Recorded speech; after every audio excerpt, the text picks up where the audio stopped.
Good morning and welcome to the TC Dojo from Single Sourcing Solutions. The TC Dojo is a TechCom community that is driven by you. You tell us what you want to learn. You choose the topics and we find the experts. In the Open Session Dojo today, we have Pam Estes Brewer here to talk about remote work and virtual teaming. She's been working on this for 15 years. And she's got more than just 2 cents. She's got actual research to back up her advice and her suggestions. Thanks to everyone who sent in questions earlier to get started. Pam is an associate professor at the Mercer University and the director of the Masters in Technical Communication Management program. She's a scholar. She's a research reviewer for journals, and we're especially grateful she could be here in the TC Dojo today to share her experience and productivity with us. This is a different session than normal. We're doing a discussion, so don't save your questions till the end. Be sure to take them in as you go. This is Janice Summers. She's going to do our interview, and welcome, Pam. Thanks. I'm really excited to be here, and I see some familiar names. Yeah, we're very excited to have you. And this topic is, of course, one of the current hot topics, but you've been in this deep in the trenches for over 15 years now. You've done an extensive amount of research. You've authored books and papers. What is it that drew you to this topic at the time? Because technology, life has changed. We're not in the same place we were 15 years ago. So what drew you to this in the beginning? I think what drew me to it in the beginning was I was a student in the online PhD program at Texas Tech, and I had looked for a really good quality program for years that was accessible to me. And so they didn't go online until they were ready to do it really well. And that inspired me, that and then my interest in some of the international psychology from people like Hofstede and Hall, and you just put that together, and I think that's where it started. Putting all those pieces of the international and the global perspective. Exactly. and virtual teams. Now, in your research, are there some characteristics that are define what a successful virtual team is in their performance? Are there like a set of things that these are good predictors that you're going to be successful in having remote work? Absolutely. And I wanted to say as we get started today that if I don't dive deeply enough into something that y'all are interested in, I'm really happy to have more conversation later. But some predictors of successful teams would include my number one, and that is that if you were to ask each member of your team separately, so we're not in a room now, we're having a one-on-one conversation, and you were to ask that person, okay, so what is the purpose of our team? And you do that periodically to take the temperature of the team. And if you're getting the same answer from each member of the team or close to the same answer, you know that you've got a team that is bonded by your purpose, and that's what you want. So that's your gateway to do a temperature check on your team. Now, of course, people have different agendas in terms of where certain teams fit into their careers, and that's fine. That's to be expected. But everybody should be circling around a single set of purposes. And if they know that, you kind of know that you're on the same page. Other things that indicate successful performance are things that you would expect. For example, meeting goals, meeting deadlines, and having a sense of presence. It's another question you actually could ask your team members when you talk to them. How present do you feel the members of your team are? How present do you feel in the team? Because if people are communicating often and effectively towards the purpose, your team's going to have a sense of presence with one another. So that feeling that even though you might be around the globe and in a different time zone, I'm still connected to you. That feeling of connectedness as a whole. Absolutely. Mhm. It's actually fairly easy to get disconnected. You all have probably experienced that by someone where you just don't hear from them often enough. You're not quite sure when you're going to hear from them. You're not quite sure if they're going to meet that goal, so you've got plan B in your back pocket. Those are things that would indicate that your team doesn't have as healthy a presence as you need. Mhm. Okay. Now, and how do you like avoid the pitfalls? Like, what are the biggest pitfalls that people trip into as virtual teams that are going to predict their failure, basically? Well, you can kind of take the opposite of what I've just said. If you're Mhm. getting different answers to what the purpose is, you've got a team that needs some triage. Mhm. If you've got uh, people who don't feel a pretty solid sense of trust in their teammates and a pretty solid sense of presence, then you've got, again, a team that needs some triage. You need to be addressing those things. And of course, it all comes down to if those things aren't working, then you aren't accomplishing what you need to accomplish in the strictest of business senses. Um, but there are actually two things at play, two things at risk. One is your company production, whatever those purposes are, those goals. But the other one is the sense of satisfaction and I want to say comfort, but not exactly. People don't have to be comfortable all the time, and they shouldn't be. But a sense of satisfaction that I have a place here, I know what my goals are, and I know that I and my team are making movement toward them. And that the individual has an impact. Because I'm sure there's studies out there, and I don't quote me, that say that the key to happiness is purpose, right? And that's the biggest satisfaction is having a sense of purpose. Um, I'd have because to you think can, about that, but maybe, yeah. yeah, because they've done studies like in different countries, and I can't remember where I read the research, but it was having a sense of purpose. It wasn't always being um, uh, happy all the time. It was just a sense of purpose, and sometimes purpose has a little bit of challenges, right? But that's Absolutely. so that's okay. Now, are there characteristics for an individual that would have a strong predictor for? You know, can I go back just one Sure. step, Janice, and then I'll get to that? One thing you can also do is to let your teams know that messiness or a certain amount of discomfort is an okay thing. You can Right. make them comfortable with the unknown by assuring them, by supporting them that we're going to get better outcomes if we embrace some of these unknowns for this period of the project, Right. because making that explicit, the fact that, hey, it's okay to be uncomfortable, can really increase production as well. Now you have to keep that within a structure, right? We can't be Right. uncomfortable and all over the place, but yeah. And flailing out there. No flailing, no flailing.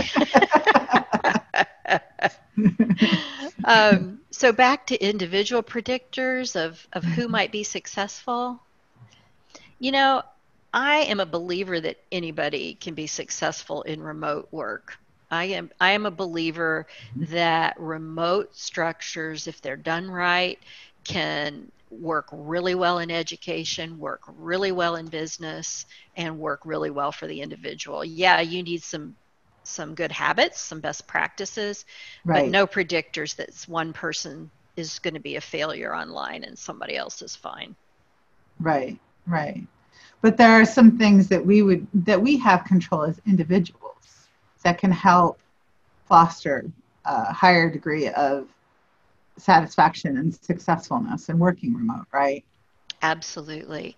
And I would say there's a connection between social communication, meaning, that informal stuff, we get to know each other, Mm-hmm. and building trust and effective knowledge transfer. Mm-hmm. And absolutely, knowledge is a commodity that we're transferring online, right?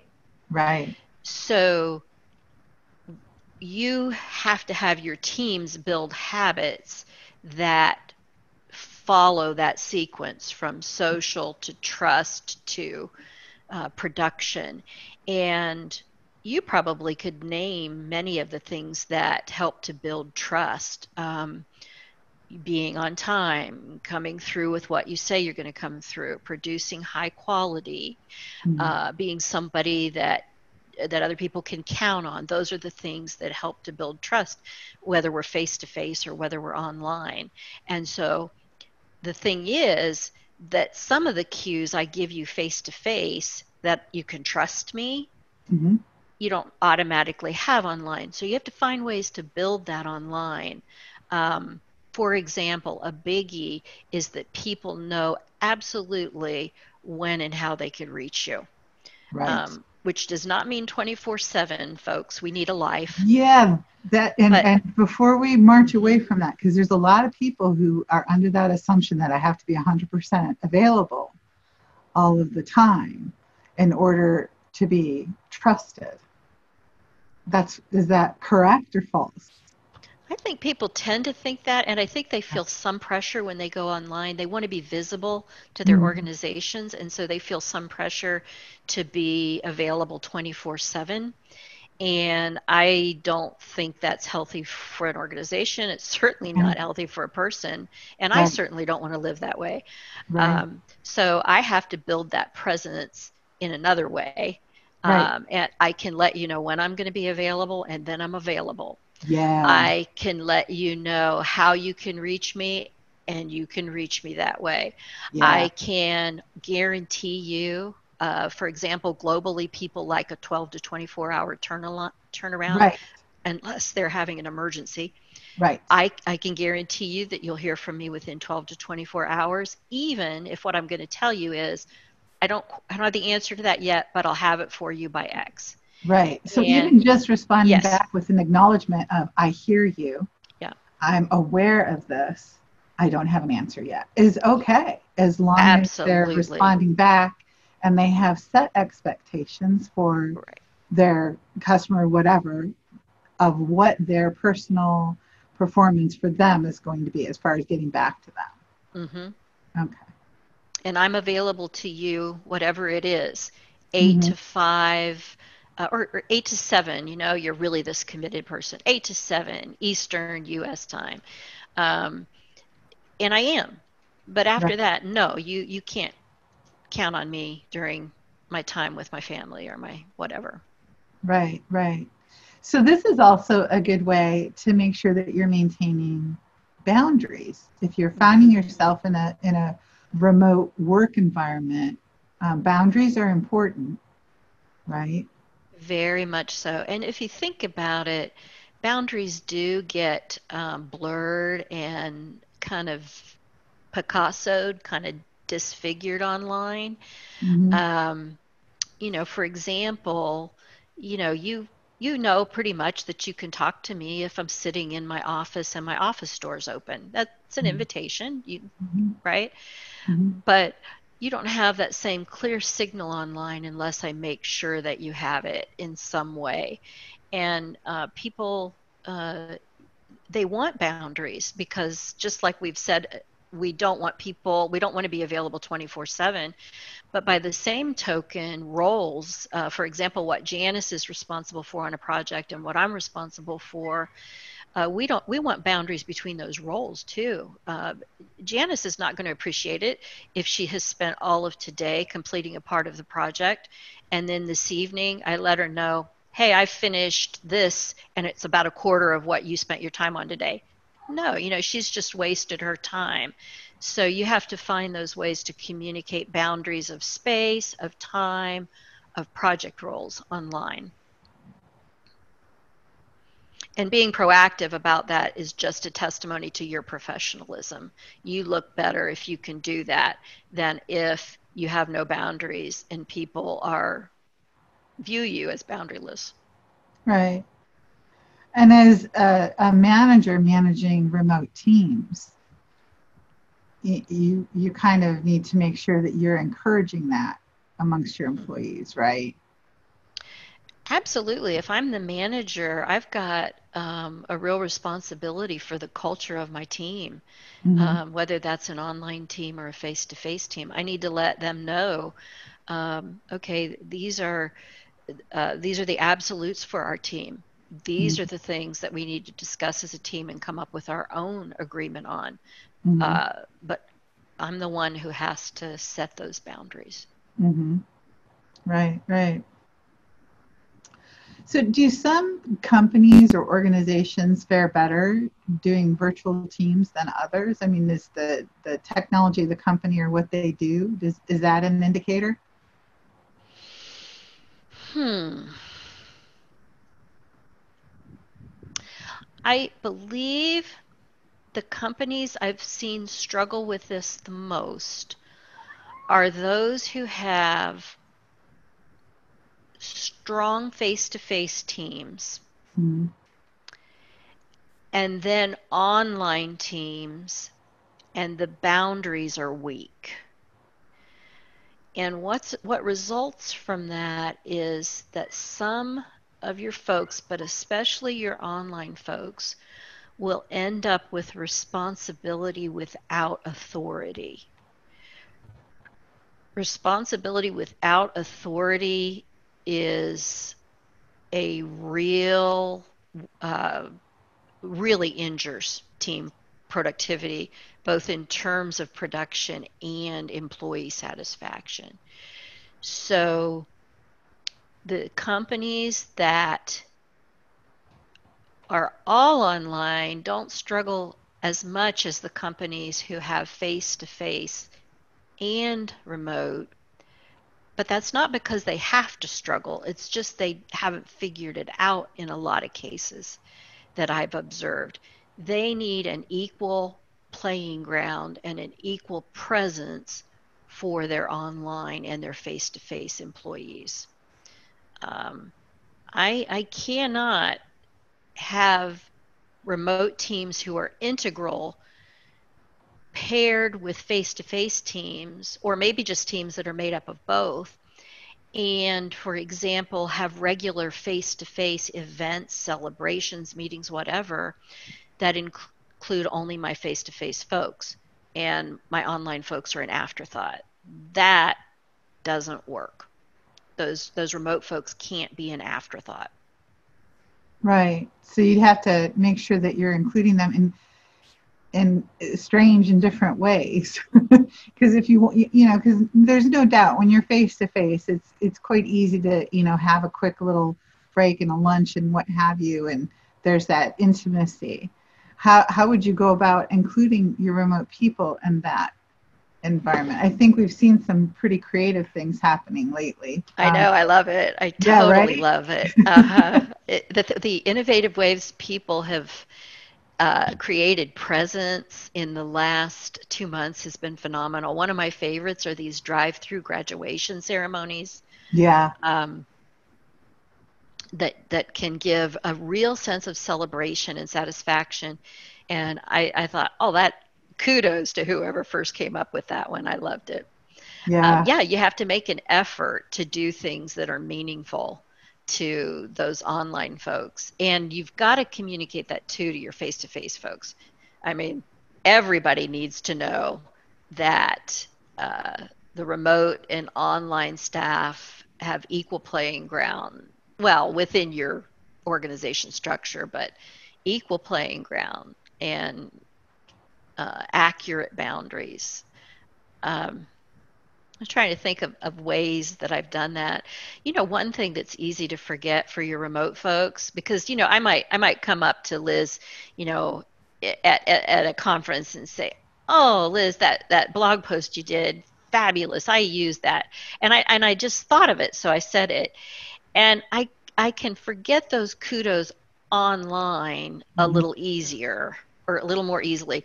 I don't so much anymore because I'm online so much and I think more people are getting that way, but it's easy to forget something like a kudo or Mm. something like now I was so impressed by Liz's blog post, right? So I want to let Liz's boss know that, but Liz doesn't have a boss. Well, Janice is Liz's boss, but she does have a boss. She does. Well, online I might be more likely to forget to take that step to send out a kudo for Liz to her boss, something kind of formal maybe. And maybe even as formal as a letter that goes in the post, but something that's somewhat formal that, okay, then again, what I'm doing by giving Liz that kudo is I am making her presence greater. I'm bringing her to mind for her boss, Janice. Yeah. Mm-hmm. Right. I just got sidetracked and I'm Liz's boss now, so that's cool. You got it. Yeah. So how do you distinguish or address between productive remote workers and non-productive? Yeah, I saw that question and I was starting to think about it, and that's going to be a deeper dive because I'll be honest with you, we need more metrics on this. We do not have the metrics in the studies we need yet that could answer that question really well. Right. That's also true in the field of tech comm. Well, we need some metrics. And isn't that have a lot to do with managing remote there's a different style to it in management, and when they're even in performance evaluation, isn't there a different matrix that you use for remote versus, because isn't it shift from more task and physical presence to project or deliverables based when you're remote? Janice, I don't think so. Okay. I think task and presence is fundamental online or face-to-face. Mm-hmm. I don't think it changes at all. Mm-hmm. Just how we make sure that we're communicating those things. So I think it's still task and presence. I think it's still evaluation and whatever metrics your organization uses. But what I think we don't have yet is how can we, and I may disagree with myself right there in the middle of the statement. How can we determine whether this remote worker is productive as opposed to non-productive? Mm-hmm. I would say go back to the same way you would do it face-to-face, whatever those metrics are, and then make sure that you are communicating, launching, and responding to those tools online as well. It's not different. It's just a matter of communicating it with tech instead of communicating it with behind a mask, face to face. So when it comes, does that make sense? Yeah, absolutely. Okay. Now, but when it comes to technology, are there like certain types of tools, not branded, but are there certain types of tools that you need to have lined up to help support a virtual world? What are some of the key things that you see from a technology? And boy, in 15 years, technology has changed, hasn't it? Yeah, tremendously. Yeah. So go ahead. What do you see in there? No, that's a fabulous question, because I can't have, at least I don't believe I can have a productive remote team using only one technology. Mm-hmm. And the way I look at it comes out of research. We have media that run from lean to rich. Mm-hmm. Lean media are really limited in terms of cues. So like email. The only cues I get with email are words and punctuation and maybe an emoticon, but hey, that's, in business, we're not going to be throwing those out there a whole lot. I can't read emoticons. I'm emoticon handicapped. I'm having that problem with memes right now. They just go. I know. What do you mean by that? Yeah. Yeah. So there's the lean media on one end, the email, and then on the other end are the really rich media, and probably the richest media we have online right now are what we're doing right now, web conferencing, because we've got the voice, we got the text, we got expressions, we got volume, we've got all of those cues. They're the closest we've got to face right now. Mm-hmm. Well, your teams need some lean and some rich media. And they need to have discussed how they want to use those media, because that can change culturally as well. What media are acceptable for what tasks. But typically, no matter where you are on the globe, you want some lean, you want some rich, and you want your teams to have discussed how those are going to be used for the team. So there's a lot of, from hearing you, there's a lot of things that you've repeated over and over again, that there's a lot of team sign off and team agreement.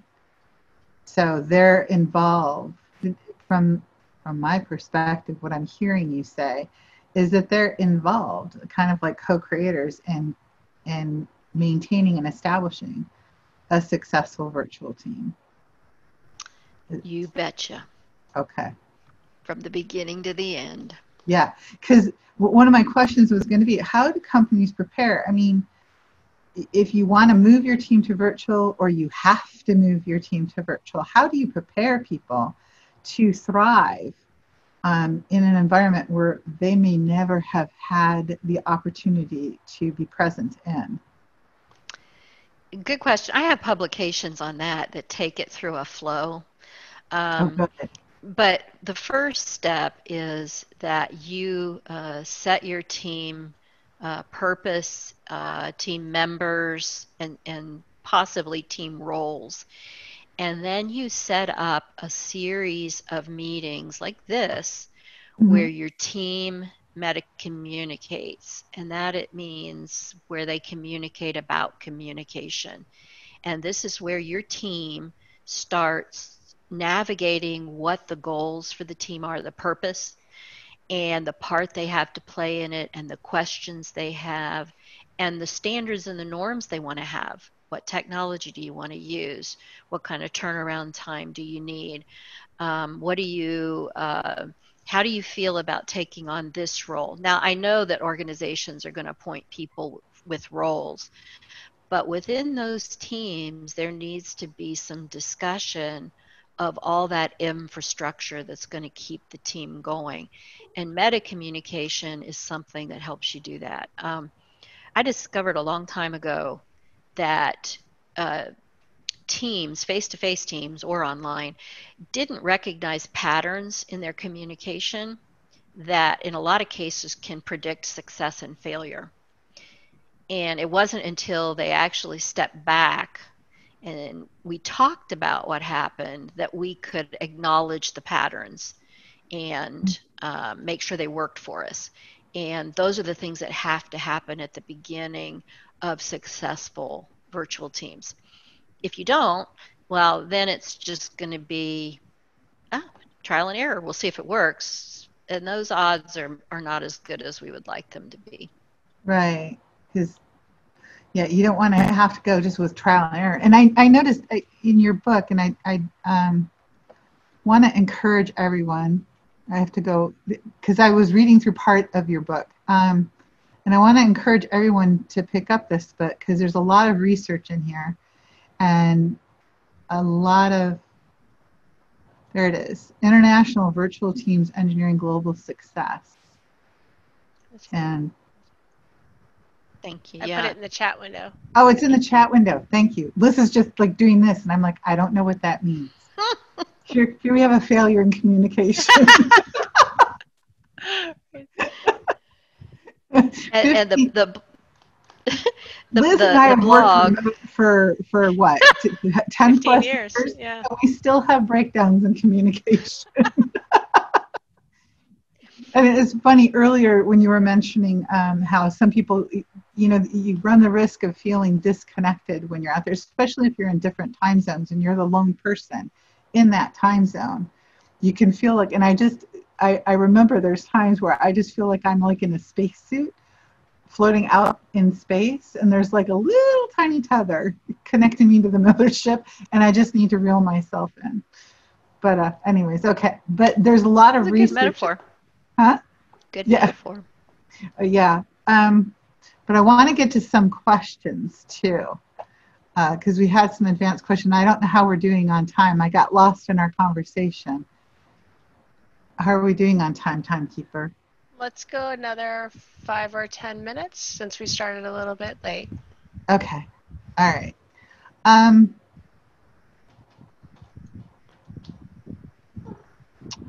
I lost the question that I was going to ask. I'll mention real quickly, Yeah.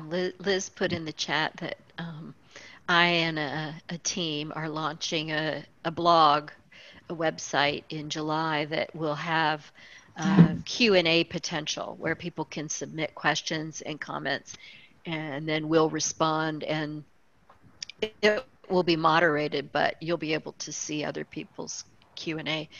Fantastic. In the hope that with everything changing so quickly right now, that we can keep the conversations and the research going in order to help one another. Right.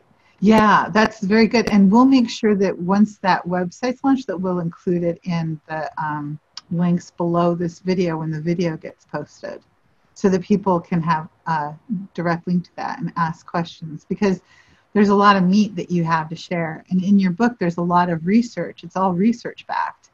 And all of that is important for people to tap into.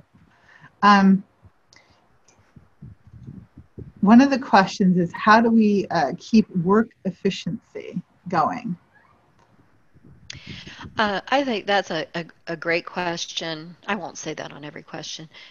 Although they generally are really great questions. They are good questions, aren't they? It's so easy when we're working remotely to have, I think, inefficiencies set in where our work day trickles far into our personal day, where I might think that, okay, I just sat down and worked on that for 2 hours. I don't feel like I've got 2 hours of product for that. So I think something that's working really well for me and for some others is to work kind of agilely, to kind of work in sprints. And you can set up your sprint schedule, but where you set 20 minutes of I'm on it, I'm totally focused, or 30, or whatever's good for you, but a sprint with a goal in it, and then take a break, movement, whatever, do some of the small things on your schedule that don't require as much thought. But I think that real awareness of time in small segments has got the promise to help deal with that inefficiency creep that can sometimes happen when you're alone physically. Yeah. Mind drift is a real thing. It is. And it's easier to keep your focus for a limited period of time and then to release that and let it go and let your mind float. Because you get some creative breakthroughs that way. At least that's what I found. And I don't have any science backing that. There's a new name for that strategy. I think it's 20 minutes on and 5 minutes off, and I'm forgetting the name of that. If anybody... Oh, somebody's named it? Okay, good. Somebody name it there? No, I don't know if they've named it there. I just didn't know anybody named it. I know that, it's funny because sometimes when we have a general rule at Single Sourcing Solutions, and when we're like working on building style sheets for people who are working on something that's highly technical, we'll spin for only 20 minutes.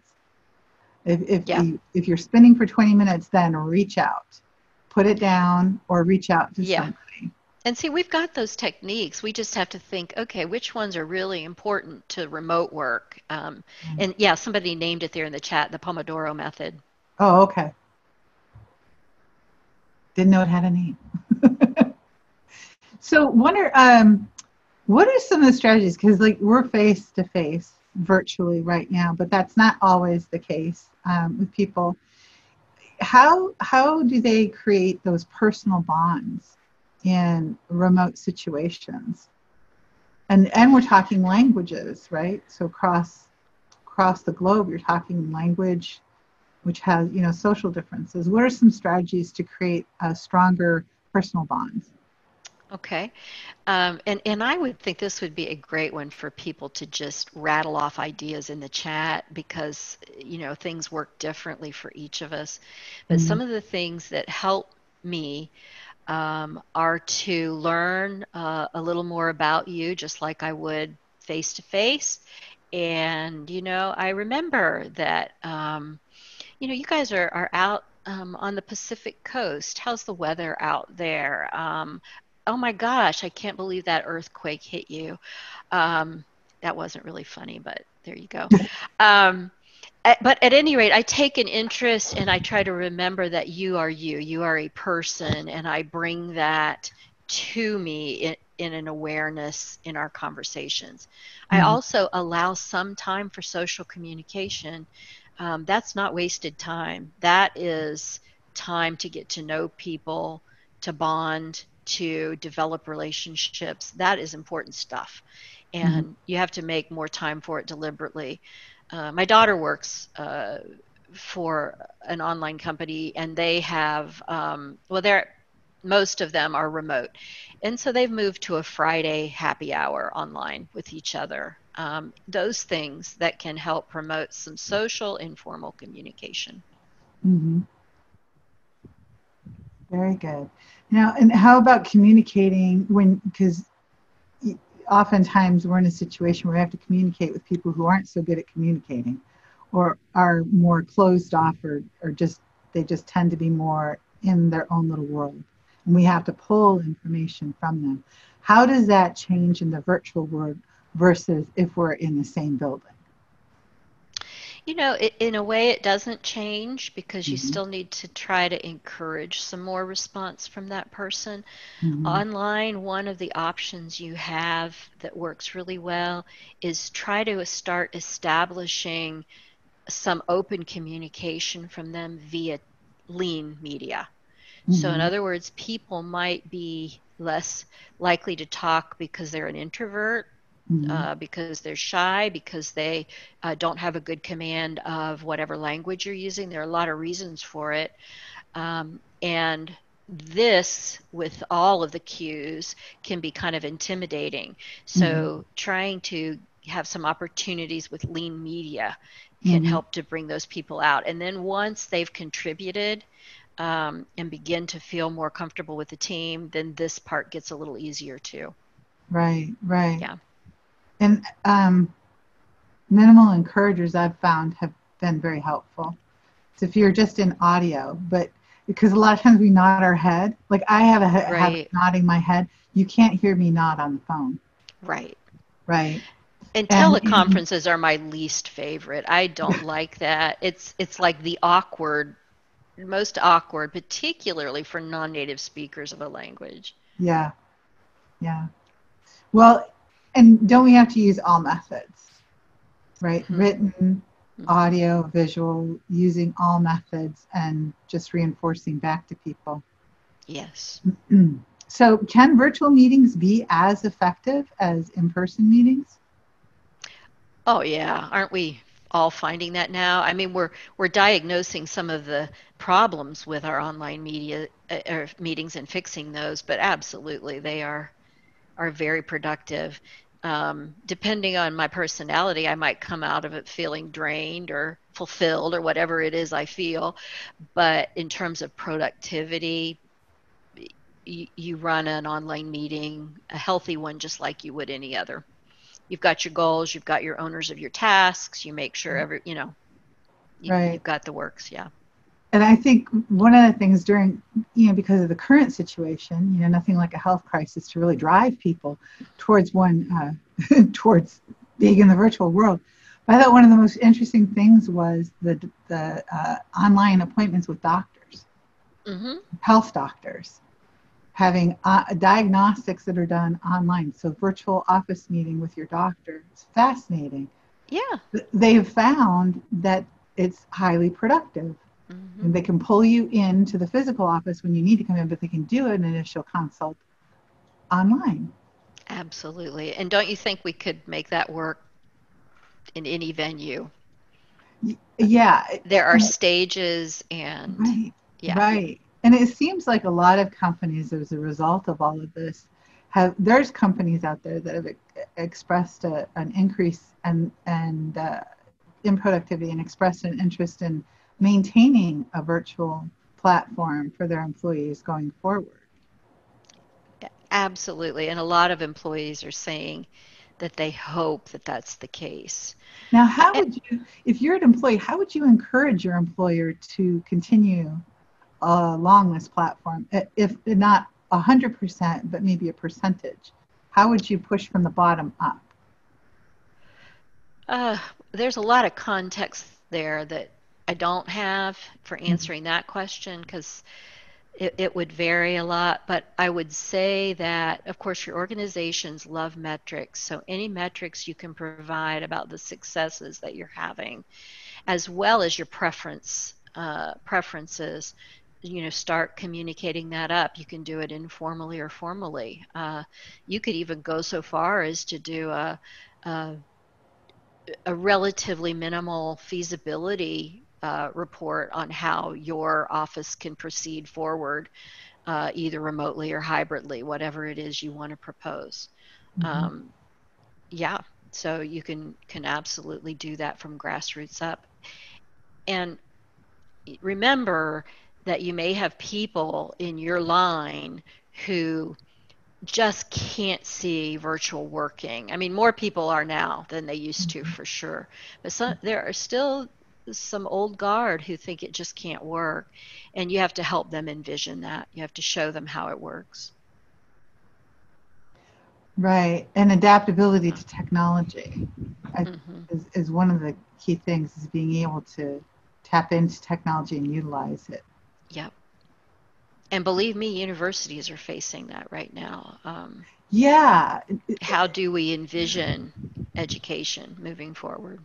Yeah, education is really interesting. Now, you're a professor at a university. Now, you are a professor in a online master's program for technical communications, right? Right. We're a face-to-face bachelor's, and we're an online master's. Which is very interesting. Now, with all of these universities having to adopt more virtual, how are they preparing people in the university setting? They're all over the place right now. They're doing everything from the California system that's staying online for the fall to places like my university that says we're going to be back in our seats for the fall. So they are trying to find their way, and they've got to do it. And this is going to be true for your companies too. They've got a brand, and whatever they're selling. Uh-oh.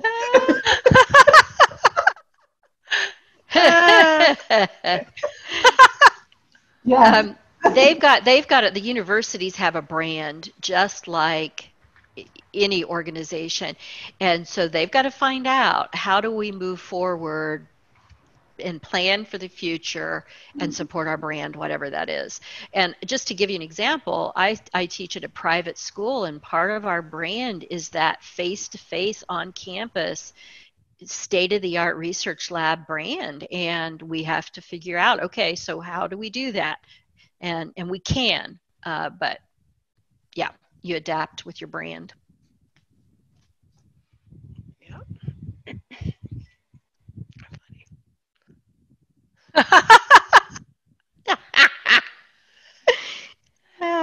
Yeah, it was funny. I was talking to a professor at a Michigan university, and she said one of the things we teach students is how to do the background, because you need to have that boundary with public spaces, right, from your private space. And that's just, one of many things. It's really interesting. Yes, as the curtain was dropped. The funniest part, I think, about all of this, when everybody's thrust into a virtual world, I'm not usually on video, actually. I've done extensive training with customers that have never seen my face until years later. So I've done a lot of things just with my voice. But yeah, so I have this virtual background. So a lot of people have experienced some interesting things. My cats, by the way, decided they weren't getting my attention, so they decided to pull the curtain. And that's what happened.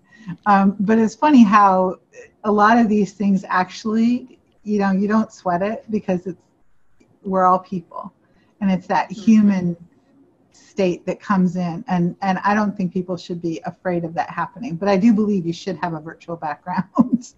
Well, no, I don't. I mean, you're seeing my study right now. Um, it, I've got virtual backgrounds. I mean, I've been flying over Mercer's campus while I've talked some places, but mostly my studies, my professional space, I'm very comfortable with that. But I do think about what's behind me. I had a student once who Right. had a Victoria's Secret bag hanging right behind her for a semester, and I didn't say anything, and I would now, but at the time I didn't.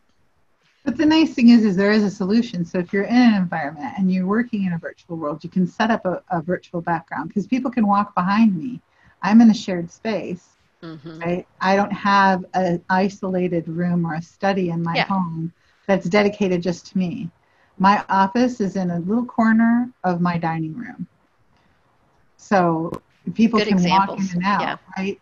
So it allows me to be able to have a work from home space, and I don't necessarily have a private office. And not everybody has a private office that they can close off or a background that they would think that they would want to share. You know what I mean?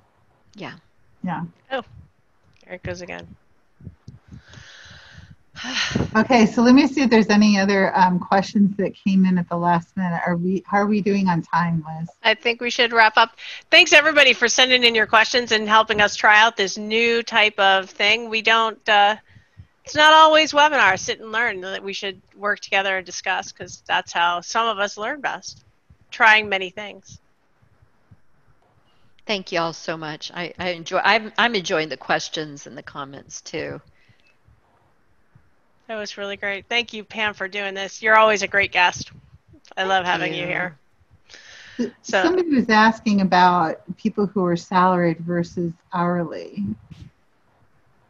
I'm not quite certain. Are hourly workers encouraged to work shorter hours to save the company money? I'm not certain how that, Is there a difference between salaried or hourly employees as far as expectations in the virtual world and online?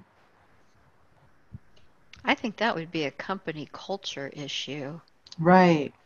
I think probably there's a way of thinking that wants you to hold hourly workers more to the clock, so to speak, and so you'd have to think about how that impacted, but they're still working towards certain goals and levels of productivity.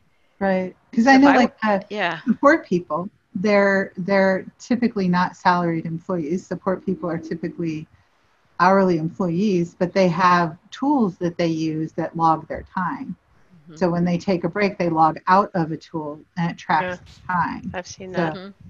So it's again back to, there might be some different tools depending on your position and your structure, right?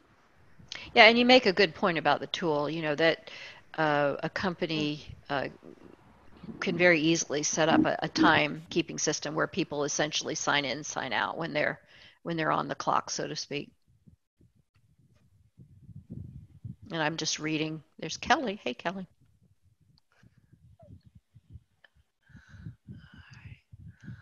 Okay. Well, thank you to everyone for being here and participating. Yeah. That's a great chat stream. We'll post a lot of this. All the links are on the website, the event page where you registered. We'll add some of the advice here to also maybe post the chat. I'm not sure. Might pull out some of it at least. And we're going to try this again after this worked out so well. Thank you, Pam. Thank you, Pam. You're fabulous. This has been really interesting. Good job, Janice. And I really was interested. Your book is fascinating. I think everybody should get that book. Absolutely. It was good. Thank you. Yeah. So you guys are such a pleasure to work with, and you're always doing the cutting edge stuff. And I feel so safe with you because I trust you. And isn't that what it's really about as far as, predictor of success for those people out there in the virtual world who have to work in a virtual situation? Just work on establishing trust. And it's the same thing you have to do when you're in person with people. And the thing is it can be done in a virtual world, just as effectively, if not more effectively, when you're in a virtual world, right? Yes. Get Pam's book.